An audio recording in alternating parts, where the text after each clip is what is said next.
Hello and good afternoon. I'm Don Arleth, coming to you live from Warsaw. You're watching World News.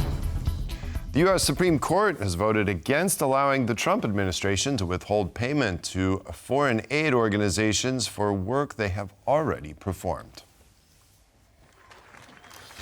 In what's being viewed as a setback for the U.S. president, the Supreme Court upheld a district judge's order that called on the administration to promptly release funding to contractors and recipients of grants from the U.S. Agency for International Development and the State Department for their past work. The split 5-4 decision comes as Trump team moves to pull the plug on American humanitarian projects around the world. The district judge's order has originally given officials until February 26th to disperse some $2 billion in funding.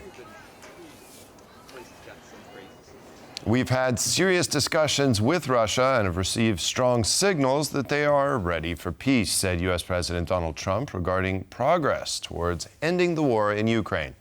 He made these remarks during his first address to Congress since returning to office. I received an important letter from President Zelensky of Ukraine. The letter reads, "Ukraine is ready to come to the negotiating table as soon as possible to bring lasting peace closer. Nobody wants peace more than the Ukrainians," he said. "My team and I stand ready to work under President Trump's strong leadership to get a peace that lasts. We do really value how much America has done to help Ukraine maintain its sovereignty and independence. Regarding the agreement on minerals and security, Ukraine is ready to sign it at any time that is convenient for you." I appreciate that he sent this letter, just got it a little while ago. Simultaneously, we've had serious discussions with Russia and have received strong signals that they are ready for peace. Wouldn't that be beautiful? Wouldn't that be beautiful? And now let's go to Kyiv to our correspondent Oz Chatterjee, who has comments and reactions to Donald Trump's speech and the latest information about attacks in Ukraine. So the Ukrainian government will be fairly pleased with the messaging coming out of Washington on Tuesday night. The carefully calibrated messages that Zelensky and his government were sending towards Washington regarding the suspension of aid and trying to get this mineral deal signed seems to have had at least a temporary positive impact on Donald Trump, as evidenced by his speech to Congress. Now, President Zelensky has also been very clear-eyed about what he sees the Russian peace deal being, very much not willing to concede on the major points that Russia is trying to push the Americans to make the Ukrainians concede on. Let's take a listen to what Zelensky had to say about that in his address on Tuesday night. We know that Russia has not changed its stance or its demands regarding Ukraine. They will continue to demand a reduction of our army, seek legal recognition of their territorial claims, and push for a deep political deformation of Ukraine, weakening our constitution. But I will say this: as long as we stand together, as long as we remain strong, they will not succeed. Our peace will be a just peace. Glory to Ukraine. So a clear-eyed statement there from President Zelensky about how he sees the Russians trying to end this war on their terms. And President Zelensky there saying that they will not succeed on these measures. Now, it's important to note that while all of this discussion is taking place regarding the war is very much ongoing here. We had 2 people killed and 7 injured in Russian attacks overnight, with 170 drones launched and 3 Iskander ballistic missiles launched onto the territory of Ukraine. So while these discussions are taking place, bombs are still falling down on the heads of Ukrainian civilians. It's Oz Chatterjee reporting from Kyiv for TVP World.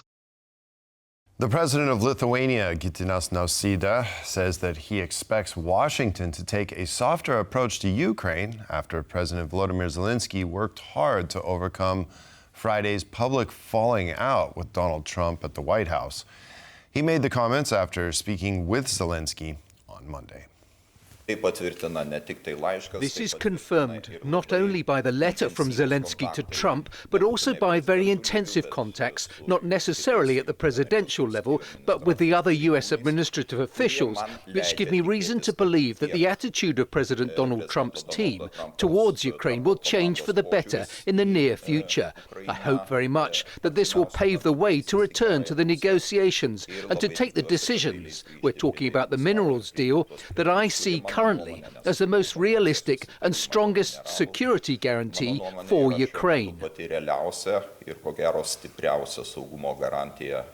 Polish Prime Minister Donald Tusk has announced on social media platform X that a mass deportation campaign targeting foreign criminals has begun in Poland.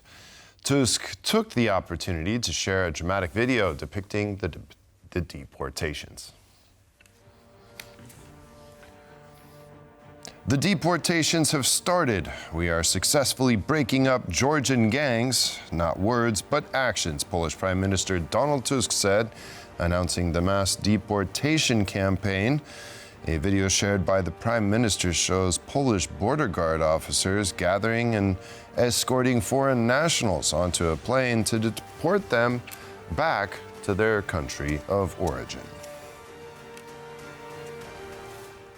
South Korean Foreign Minister Cho Tae-yul was in Warsaw on Wednesday for the first diplomatic visit of the country's foreign minister in 18 years. The visit comes as Poland becomes a major buyer of South Korean arms and Seoul ramps up its investments here in Poland. Our reporter Paweł Trzaskowski has more. On Wednesday, foreign ministers of Poland and South Korea signed an action plan that will last until the year 2028 and is meant to strengthen the strategic partnership of both countries. This comes as Poland is extensively buying weapons from South Korea. I'd like to express my satisfaction with the highly productive discussions during which we addressed crucial issues related to our bilateral cooperation.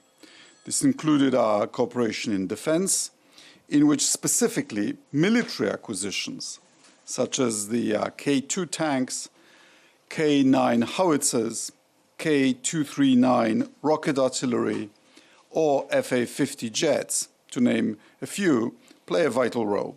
Earlier this year, there were concerns that the contract for the K2 tanks will have troubles finalizing because of the ensuing political turmoil that followed the shortly lived martial law introduced by the country's president. However, the foreign minister of South Korea said today that intense intergovernmental work is being done in order to see this contract through. Minister Skolski and I agreed to extend all possible support, including government-level consultations, to accelerate the conclusion of a second executive contract for K2 tanks.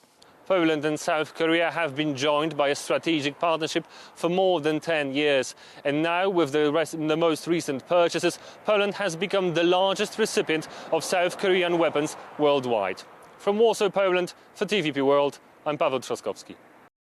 French President Emmanuel Macron will host Hungarian Prime Minister Viktor Orbán in Paris on Wednesday, one day ahead of a special EU summit on defense and Ukraine.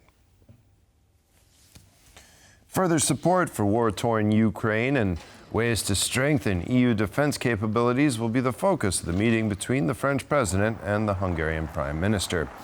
According to Orbán, it is more likely to find common ground on the issue of European security rather than on the issue of Ukraine during the upcoming summit.